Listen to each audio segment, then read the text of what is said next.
Apa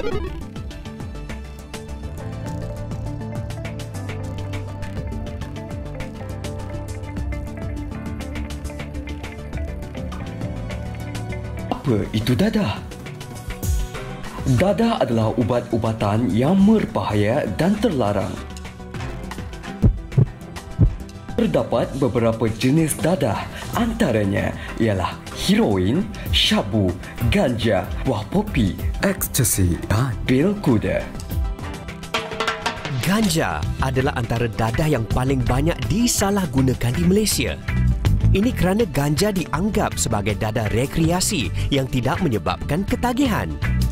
Tetapi, setelah beberapa lama menggunakan ganja, pengguna cenderung beralih ke dadah lain untuk merasa high atau kesan khayal yang lebih kuat. Ganja berasal dari pokok bernama Cannabis sativa. Ganja diambil dengan cara gulungan rokok, dapur atau bong dan submarin atau kapal selam.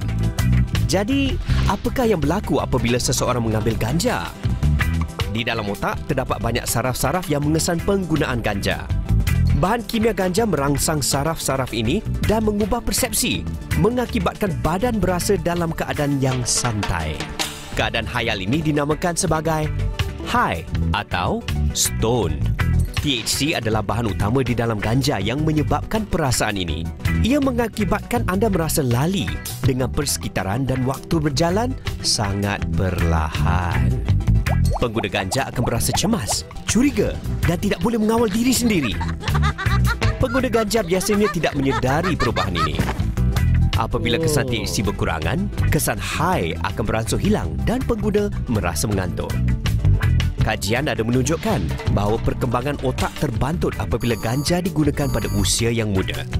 Jika ganja dihisap dengan kerap dalam jangka masa yang panjang, daya ingatan serta kebolehan berfikir seseorang akan terjejas. Akhirnya, pengguna ganja berubah menjadi malas dan antisosial. Siapa kata ambil dadah cool?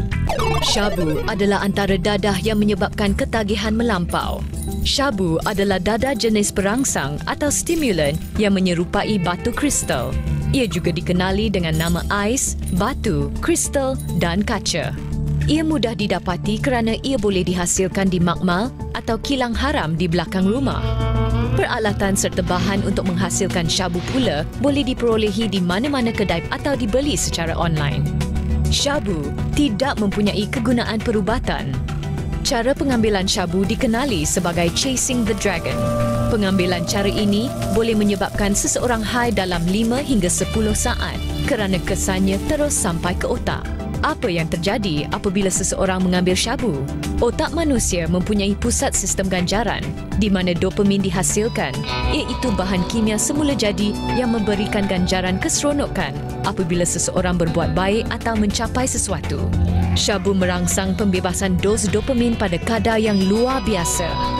Jika keseronokan makan atau hubungan intim menghasilkan sebanyak 150 dos dopamin, syabu melonjakkan dos tersebut sehingga 1,200 dos. Hampir 8 kali ganda dari kemampuan semula jadi manusia. Proses penghasilan dopamin secara paksaan ini akan merosakkan sel-sel yang menghasilkan dopamin secara semula jadi. Apabila rosak, dopamin yang dihasilkan akan berkurangan. Ini yang menyebabkan pengguna syabu sentiasa berasa kurang puas dan ingin terus mengambil syabu dengan lebih banyak. Seterusnya, menyebabkan ketagihan. Ketagihan syabu menyebabkan kurang selera makan, masalah tidur, perubahan mood serta psikosis atau gangguan mental. Syabu juga boleh mengakibatkan kerosakan otak yang kekal dalam tempoh yang singkat. Kalau takut jadi gila, jangan ambil syabu. Ketagihan juga membuat seseorang bertindak agresif. Mangsa ketagihan tidak kisah memukul, menyamun serta membunuh orang. Akhir sekali, jika syabu diambil dalam kuantiti yang terlalu banyak, ia juga boleh mengakibatkan kematian. Dadah, kesannya membinasakan.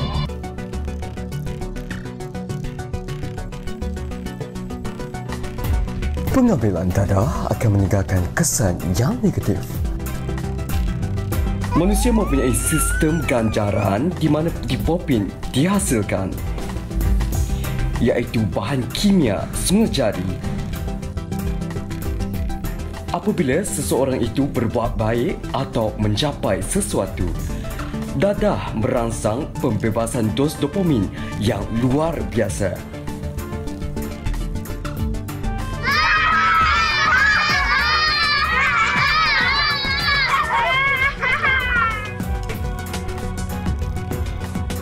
Kesannya mampu membuatkan seseorang itu seperti berterbangan di awangan. Catatan bagi penyalahgunaan dadah. Statistik pengambilan dadah di semenanjung Malaysia menunjukkan penggunaan dadah bagi kawasan utara pada tahun 2019 telah meningkat pada bulan November sebanyak 5,000.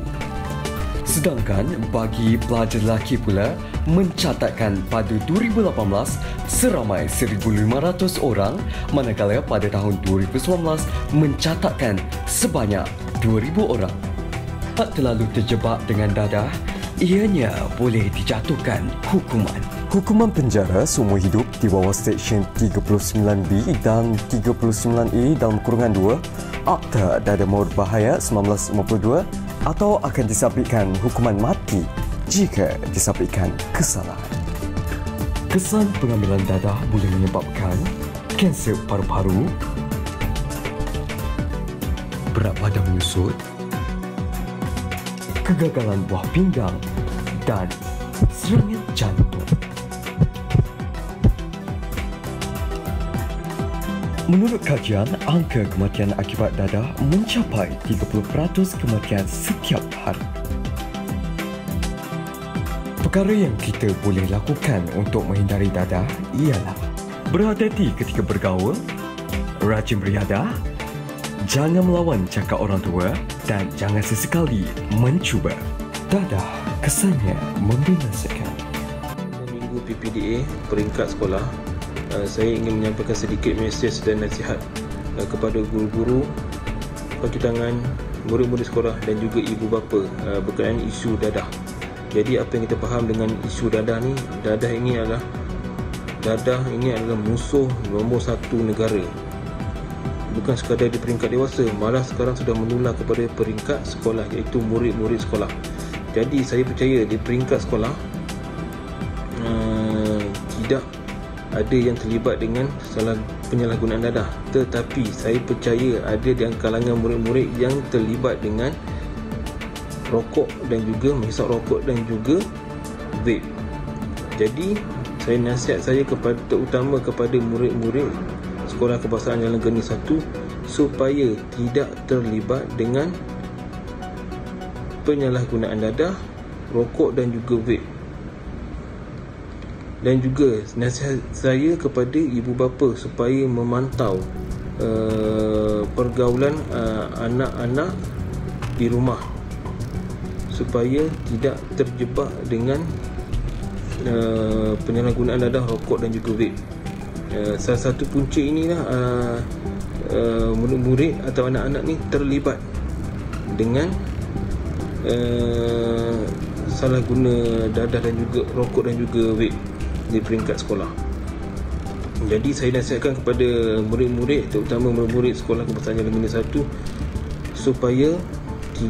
supaya menjauhkan diri daripada dadah dan juga orang-orang yang mempunyai ciri-ciri mengambil dadah ataupun menghisap rokok dan juga vape. Itu saja pesanan daripada saya. Assalamualaikum warahmatullahi wabarakatuh. Terima kasih semua. Assalamualaikum dan salam sejahtera. Saya Puan Amy Nuraini binti Zainal Abidin, penolong pegawai dari Unit Pencegahan dan Kesedaran Awam Agensi Anti Dadah Kebangsaan. Okey, pertama sekali saya ingin merakamkan setinggi-tinggi penghargaan dan ucapan terima kasih di atas ruang dan peluang yang diberikan kepada pihak AADK untuk menyampaikan sedikit ucapan dan nasihat sempena Minggu PPDA pada minggu ini. Anak-anak, seperti yang kita semua sedia maklum, negara kita sedang berhadapan dengan pandemik COVID-19 baru-baru ini. Jadi, sukalah untuk saya ingatkan anak-anak semua agar sentiasa menjaga kebersihan diri dan mengamalkan norma baru dalam kehidupan. Kerap-keraplah mencuci tangan dan pastikan penutup muka sentiasa dipakai. Ingat, denda 1,000 tu. Anak-anak yang saya kasihi sekalian, Walaupun pada tahun ini kita semua terpaksa menjalani kehidupan dalam cara yang berbeza, namun cabaran yang kita hadapi dalam menangani masalah dadah masih lagi sama. Ya, mungkin pada tahun ini kita tidak dapat berjumpa, tidak dapat bersua, tidak dapat bersama dalam mana-mana program anti dadah seperti tahun-tahun yang sebelum ini. Tapi saya amat-amat berharap agar anak-anak semua dapat menjaga diri dan sentiasa ingat bahawa dadah masih musuh nombor 1 negara. Bukan masalah dadah aja tau. Ada satu lagi trend yang cukup membimbangkan saya sekarang ni, iaitu trend menghisap rokok elektronik atau yang lebih dikenali sebagai vape dan pod. Anak-anak perlu tahu bahawa kandungan bahan kimia di dalam rokok elektronik sama seperti kandungan bahan kimia di dalam rokok biasa. Jadi, tabiat menghisap rokok elektronik juga sebenarnya membahayakan kesihatan. Dan anak-anak perlu tahu, tabiat menghisap rokok ini sebenarnya adalah permulaan seseorang itu terlibat dalam kancah penagihan dadah. Anak-anak, negara kita dah 63 tahun merdeka. Jadi besar harapan saya agar generasi akan datang, generasi anak-anak semua yang di hadapan saya ni akan menjadi satu generasi yang bebas daripada masalah dadah. Jangan lupa, anak-anak kena ingat, dadah itu membunuh.